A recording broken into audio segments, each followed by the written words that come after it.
अस्सलाम वालेकुम जी। उम्मीद करदा कि सारे ठीक ठाक होवोगे, वधिया होवोगे।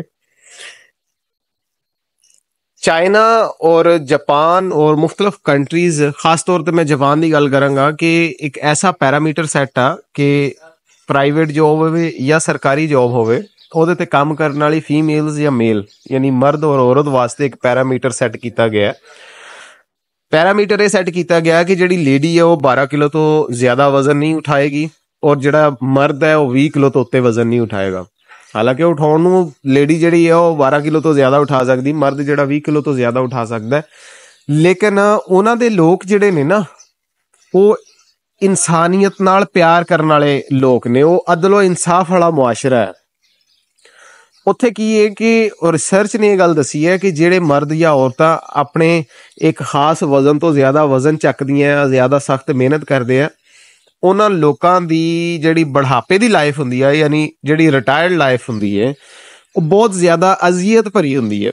ਇਹਦੀ ਮਿਸਾਲ ਹੁਣ ਤੁਹਾਨੂੰ ਪਾਕਿਸਤਾਨ ਦੇ ਥਰੂ ਦੇ ਸਕਦਾ ਕਿ ਸਾਡੇ ਲੋਕ ਕੰਮ ਦੇ ਜਦੋਂ ਕੋਈ 15-20 ਸਾਲ ਆਪਣਾ ਕੰਮ ਕਰਕੇ ਜਦੋਂ ਰਿਟਾਇਰ ਹੁੰਦੇ ਆ, ਔਰ ਉਹਨਾਂ ਦੀ ਸਿਚੁਏਸ਼ਨ ਦੇਖਣ ਵਾਲੀ ਹੁੰਦੀ ਹੈ। ਵਿਚਾਰੇ ਦਵਾਈ ਦਾਰੂ ਤੇ ਲੱਗ ਜਾਂਦੇ ਨੇ, ਕਿਸੇ ਦੇ ਗੋਡੇ ਕੰਮ ਨਹੀਂ ਕਰਦੇ, ਕਿਸੇ ਦੇ ਗਿੱਟੇ ਕੰਮ ਨਹੀਂ ਕਰਦੇ, ਕਿਸੇ ਦਾ ਡਾਈਜੈਸਟਿਵ ਸਿਸਟਮ ਜਿਹੜਾ ਉਹ ਖਰਾਬ ਹੋ ਜਾਂਦਾ। ਨਕਸ, ਖਾਣੇ, ਖੁਰਾਕਾਂ, ਮਿਲਾਵਟ, ਦੁੱਧ ਦੇ ਵਿੱਚ ਮਿਲਾਵਟ, ਬਲਕਿ ਦੁੱਧ ਦੇ ਵਿੱਚ ਹੁਣ ਤਾਂ ਮਿਲਾਵਟ ਹੁੰਦੀ ਨਹੀਂ, ਹੁਣ ਤਾਂ ਦੁੱਧ ਖਾਲਸ ਆਉਂਦਾ, ਜਿਹੜਾ ਚਾਈਨਾ ਦਾ ਲਿਕੁਇਡ ਹੈ ਉਹੀ ਜ਼ਿਆਦਾ ਵੇਚਿਆ ਜਾ ਰਿਹਾ। ਔਰ ਉਹਦੇ ਵਿੱਚ ਦੇਖ ਲਓ ਮੱਖਣ ਵੀ ਬਣਦਾ, ਉਹਦੇ ਵਿੱਚ ਘਿਓ ਵੀ ਬਣਦਾ, ਸਾਰਾ ਕੁਛ ਉਹਦੇ ਵਿੱਚ ਸਾਰੀਆਂ ਖਸੂਸੀਅਤ ਮੌਜੂਦ ਨੇ। ਯਾਨੀ ਇਹ ਪੈਰਾਮੀਟਰ ਸੈੱਟ ਕੀਤੇ ਗਏ ਨੇ ਉਹਨਾਂ ਮਾਸ਼ਰਿਆਂ ਦੇ ਵਿੱਚ। ਇੱਥੇ ਦੁਬਈ ਦੇ ਵਿੱਚ ਵੀ ਇਸੇ ਤਰ੍ਹਾਂ ਹੀ ਆ, UAE ਦੇ ਵਿੱਚ ਵੀ ਇਸੇ ਤਰ੍ਹਾਂ ਹੀ ਆ, ਹੋਰ ਮੁਖਤਲਿਫ ਜਿਹੜੇ ਮੁਆਸ਼ਰੇ ਆ, ਜਿਹੜੇ ਲੋਕ ਆਪਣੇ ਲੋਕਾਂ ਦੇ ਨਾਲ ਪਿਆਰ ਕਰਦੇ ਆ, ਜਿਹੜੀ ਸਟੇਟਸ ਨੂੰ ਆਪਣੇ ਲੋਕਾਂ ਦੀ ਜ਼ਿੰਦਗੀ ਜ਼ਿਆਦਾ ਅਜ਼ੀਜ਼ ਹੈ, ਉਹ ਲੋਕ ਇਸੇ ਤਰ੍ਹਾਂ ਹੀ ਕਰਦੇ ਆ। ਦੂਸਰੀ ਚੀਜ਼ ਦੇਖ ਲਓ ਕਿ ਜਿਹੜਾ ਉਹਨਾਂ ਦੇ ਸਕੂਲ ਨੇ ਨਾ, ਉਸ ਸਕੂਲ ਦੇ ਵਿੱਚ ਬੱਚਿਆਂ ਨੂੰ ਤਾਲੀਮ ਦੇ ਨਾਲ ਨਾਲ ਤਰਬੀਅਤ ਵੀ ਦਿੱਤੀ ਜਾਂਦੀ ਹੈ। ਸਾਡੇ ਪਹਿਲਾਂ ਹੁੰਦਾ ਸੀ ਕਿ ਤਾਲੀਮੋ ਤਰਬੀਅਤ ਦਾ ਮਿਆਰ ਜਿਹੜਾ ਸੀ ਬੜਾ ਅੱਛਾ ਹੁੰਦਾ ਸੀਗਾ, ਲੇਕਿਨ ਹੁਣ ਤੁਸੀਂ ਇਹ ਦੇਖ ਲਓ ਕਿ ਅਗਰ ਇੱਕ ਟੀਚਰ ਹੈ ਨਾ, ਉਹਦਾ ਕੰਮ ਹੈ ਕਿ ਉਹਨੇ ਤੁਹਾਨੂੰ ਸਿਲੇਬਸ ਦੇ ਮੁਤਾਬਕ ਪੜ੍ਹਾਉਣਾ ਹੈ, ਰੱਟਾ ਲਵਾਉਣਾ ਹੈ, ਵਾਟ ਐਵਰ, ਉਹ ਜੋ ਵੀ ਜਫਰ ਜਾਲ ਕੇ ਜੋ ਵੀ ਕਰ ਸਕਦਾ ਉਹ ਕਰਦਾ। ਸਾਡੇ ਬੱਚਿਆਂ ਨੂੰ ਵੀ ਇੱਕ ਮਾਈਂਡ ਸੈੱਟ ਦੇ ਦਿੱਤਾ ਗਿਆ ਹੈ ਕਿ ਜੀ ਤੁਸੀਂ ਸਰਵਾਈਵ ਨਹੀਂ ਕਰੋਗੇ ਜਿੰਨੀ ਦੇਰ ਤੱਕ ਤੁਸੀਂ IIT ਦੀ ਫਲਾਨੀ ਡਿਗਰੀ ਨਹੀਂ ਲੈ ਸਕਦੇ, ਮੈਥ ਕਮਿਊਨੀਕੇਸ਼ਨ ਨਹੀਂ ਕਰ ਸਕਦੇ, ਜਾਂ ਕੋਈ ਵੀ ਕੰਮ ਐਸਾ ਨਹੀਂ ਕਰ ਸਕਦੇ। ਲੇਕਿਨ ਤਰਬੀਅਤ ਬਿਲਕੁਲ ਨਾ ਹੋਣ ਦੇ ਬਰਾਬਰ ਆ। ਆਪਣੇ ਸਰਕਾਰੀ ਅਦਾਰਿਆਂ ਦੇ ਵਿੱਚ ਵੀ ਇਹੀ ਸਿਚੁਏਸ਼ਨ ਆ, ਔਰ ਪ੍ਰਾਈਵੇਟ ਅਦਾਰਿਆਂ ਦੇ ਵਿੱਚ ਵੀ ਇਹੀ ਸਿਚੁਏਸ਼ਨ ਆ। ਬਹੁਤ ਸਾਰੇ ਸਟੂਡੈਂਟ, ਬਲਕਿ ਅਕਸਰੀਅਤ ਐਸੇ ਸਟੂਡੈਂਟਸ ਦੀ ਹੈ ਜਿਨ੍ਹਾਂ ਦੀ ਅੱਖ 'ਚ ਹਯਾ ਹੀ ਨਹੀਂ। ਕਸਮ ਖੁਦਾ ਦੀ, ਅਸੀਂ ਕੋਈ ਜ਼ਿਆਦਾ ਪੁਰਾਣੇ ਨਹੀਂ ਹੈਗੇ। ਅਸੀਂ ਵੀ ਜਿਹੜੀ ਸਕੂਲਿੰਗ ਸਾਡੀ ਖਤਮ ਹੋਈ ਹੈ 2003-04 ਦੇ ਵਿੱਚ ਖਤਮ ਹੋਈ ਹੈ, ਮੁੜ ਕੇ ਅਸੀਂ ਕਾਲਜ ਦੇ ਵਿੱਚ ਚਲੇ ਗਏ ਸੀ। ਲੇਕਿਨ ਉਦੋਂ ਇਹ ਸੀ ਕਿ ਸਾਡਾ ਕੋਈ ਟੀਚਰ ਜਾਂ ਕੋਈ ਪ੍ਰੋਫੈਸਰ ਇਸ ਤਰ੍ਹਾਂ ਸਾਨੂੰ ਦੂਰੋਂ ਨਜ਼ਰ ਆ ਜਾਂਦਾ ਹੁੰਦਾ ਸੀਗਾ ਨਾ, ਤੇ ਅਸੀਂ ਗਲੀ ਚੇਂਜ ਕਰ ਲੈਂਦੇ ਹੁੰਦੇ ਸੀ। ਇਸ ਕਰਕੇ ਨਹੀਂ ਅਸੀਂ ਗਲੀ ਚੇਂਜ ਕਰ ਲੈਂਦੇ ਹੁੰਦੇ ਸੀਗੇ ਅਸੀਂ ਰਿਸਪੈਕਟ ਨਹੀਂ ਕਰਦੇ। ਗਲੀ ਜਾਂ ਰਸਤਾ ਅਸੀਂ ਚੇਂਜ ਇਸ ਲਈ ਜ਼ਿਆਦਾ ਤੌਰ 'ਤੇ ਕਰ ਦਿੰਦਾ ਹੁੰਦਾ ਸੀਗਾ ਕਿ ਅਸੀਂ ਸ਼ੁਗਲ ਕਰ ਰਹੇ ਹਾਂ, ਦੋਸਤਾਂ ਨਾਲ ਖੇਲ ਰਹੇ ਹਾਂ, ਤੇ ਉਸਤਾਦਾਂ ਕੋਲੋਂ ਸਾਨੂੰ ਸ਼ਰਮਿੰਦਗੀ ਮਹਿਸੂਸ ਹੁੰਦੀ ਸੀ, ਅੱਛਾ ਨਹੀਂ ਸੀ ਲੱਗਦਾ, ਕਿ ਸ਼ਰਮ ਹੁੰਦੀ ਸੀ ਇੱਕ।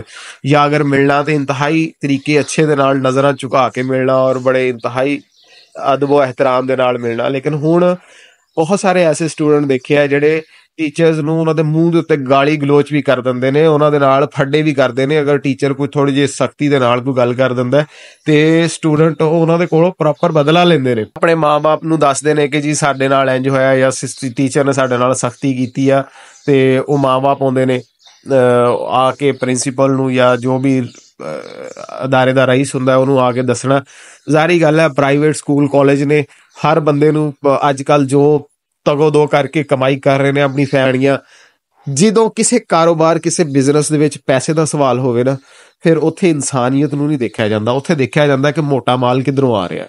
ਇਸ ਚੀਜ਼ ਦਾ ਵੀ ਬਹੁਤ ਜ਼ਿਆਦਾ ਜਿਹੜਾ ਨਾ, ਇਹ ਚੀਜ਼ਾਂ ਵੀ ਬਹੁਤ ਜ਼ਿਆਦਾ ਕਾਊਂਟ ਕਰਦੀਆਂ ਵਾ, ਬਹੁਤ ਜ਼ਿਆਦਾ ਇਹ ਚੀਜ਼ਾਂ ਦੇਖੀਆਂ ਗਈਆਂ ਵਾ ਸਾਡੇ ਮਾਸ਼ਰੇ ਦੇ ਵਿੱਚ।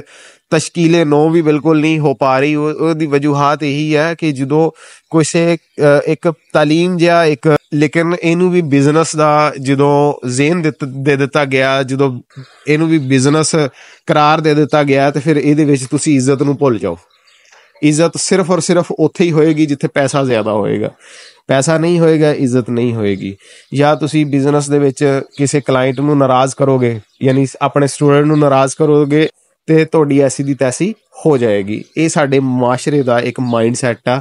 ਇਸੇ ਵਜ੍ਹਾ ਤੋਂ ਬਹੁਤ ਸਾਰੇ ਐਸੇ ਮਾਮਲਾਤ ਹੁੰਦੇ ਨੇ ਕਿ ਜਦੋਂ ਅਸੀਂ ਆਪਣੇ ਕੈਰੀਅਰ ਨੂੰ ਸਟਾਰਟ ਕਰਦੇ ਹਾਂ, ਜਦੋਂ ਕੈਰੀਅਰ ਦੇ ਵਿੱਚ ਅਸੀਂ ਸ਼ੁਰੂਆਤ ਕਰਦੇ ਹਾਂ, ਤਾਂ ਸਾਨੂੰ ਬਹੁਤ ਸਾਰੀ ਪ੍ਰੋਬਲਮਸ ਦਾ ਸਾਹਮਣਾ ਕਰਨਾ ਪੈਂਦਾ, ਕਿਉਂਕਿ ਤਾਲੀਮ ਤਾਂ ਸਾਡੇ ਕੋਲ ਜਿਹੜੀ ਹੈ ਡਿਗਰੀਆਂ ਦੀ ਸੂਰਤ ਦੇ ਵਿੱਚ ਮੌਜੂਦ ਆ, ਲੇਕਿਨ ਤਰਬੀਅਤ ਸਾਡੇ ਕੋਲ ਨਾ ਹੋਣ ਦੇ ਬਰਾਬਰ ਹੁੰਦੀ ਹੈ। ਕੋਈ ਸਕੂਲਸ ਦੇ ਵਿੱਚ ਜਾਂ ਕਾਲਜਿਸ ਦੇ ਵਿੱਚ ਕੋਈ ਐਸੀ ਵਰਕਸ਼ਾਪ ਨਹੀਂ ਹੈ ਕਿ ਜਿਹਦੇ ਵਿੱਚ ਪੇਸ਼ੈਂਸ ਸਿਖਾਇਆ ਜਾਵੇ, ਸਬਰ, ਤਹਮਲ, ਬਰਦਾਸ਼ਤ, ਟੋਲਰੈਂਸ ਸਿਖਾਇਆ ਜਾਵੇ। ਬਿਲਕੁਲ ਕਿਸੇ ਅਦਾਰੇ ਨੇ ਕੋਈ ਐਸੀ ਵਰਕਸ਼ਾਪ ਵਜ਼ਾ ਨਹੀਂ ਕੀਤੀ, ਕੋਈ ਐਸੀ ਵਰਕਸ਼ਾਪ ਮੁਤਾਰਫ ਨਹੀਂ ਕਰਵਾਈ ਕਿ ਜਿਹਦੇ ਵਿੱਚ ਆਪਣੇ ਸਟੂਡੈਂਟਸ ਨੂੰ ਇਸ ਚੀਜ਼ ਦੀ ਤਾਲੀਮ ਦਿੱਤੀ ਜਾਵੇ ਕਿ ਬਰਦਾਸ਼ਤ ਕਿਸ ਤਰ੍ਹਾਂ ਪੈਦਾ ਕਰਨੀ ਹੈ ਆਪਣੇ ਅੰਦਰ, ਜਾਂ ਸਬਰ ਦੇ ਨਾਲ ਕਿਸ ਤਰ੍ਹਾਂ ਚੱਲਣਾ।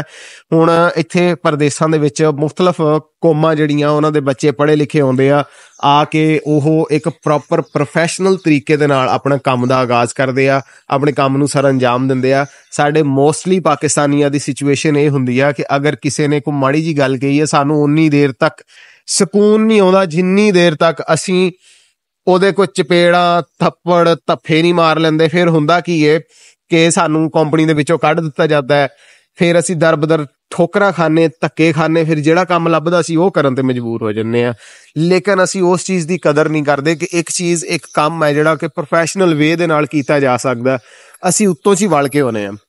ਅਗਰ ਕਿਸੇ ਸੀਨੀਅਰ ਨੇ ਕੋਈ ਗੱਲ ਕਰ ਦਿੱਤੀ ਹੈ, ਬਜਾਏ ਇਸ ਦੇ ਕਿ ਅਸੀਂ ਸਮਝਣ ਦੀ ਕੋਸ਼ਿਸ਼ ਕਰੀਏ, ਅਸੀਂ ਉਸ ਚੀਜ਼ ਨੂੰ ਆਪਣੀ ਅਨਾ ਦਾ ਮਸਲਾ ਬਣਾ ਲੈਂਦੇ ਹਾਂ। ਇਹਦੇ ਵਿੱਚ ਜਿਹੜਾ ਬਿਲਡਰਸ ਆਫ ਦਾ ਨੇਸ਼ਨ ਨੇ ਨਾ, ਇਹ ਉਹਨਾਂ ਦਾ ਕਿਰਦਾਰ ਹੋਣਾ ਚਾਹੀਦਾ। ਉਹਨਾਂ ਨੂੰ ਇਹ ਚੀਜ਼ ਸਿਖਾਉਣੀ ਚਾਹੀਦੀ ਹੈ ਕਿ ਆਪਣੇ ਸਟੂਡੈਂਟਸ ਦੇ ਅੰਦਰ ਕਿਸ ਤਰੀਕੇ ਦੇ ਨਾਲ ਤੁਸੀਂ ਟੋਲਰੈਂਸ ਔਰ ਪੇਸ਼ੈਂਸ ਨੂੰ ਤੁਸੀਂ ਭਰਨਾ ਹੈ, ਔਰ ਉਹਨਾਂ ਨੂੰ ਇਹ ਚੀਜ਼ ਕਿਸ ਤਰ੍ਹਾਂ ਸਿਖਾਉਣੀ ਹੈ। ਔਰ ਇਹਦੇ ਵਿੱਚ ਸਭ ਤੋਂ ਵੱਡਾ ਰੋਲ ਮਾਂ-ਬਾਪ ਦਾ ਹੋਣਾ ਚਾਹੀਦਾ।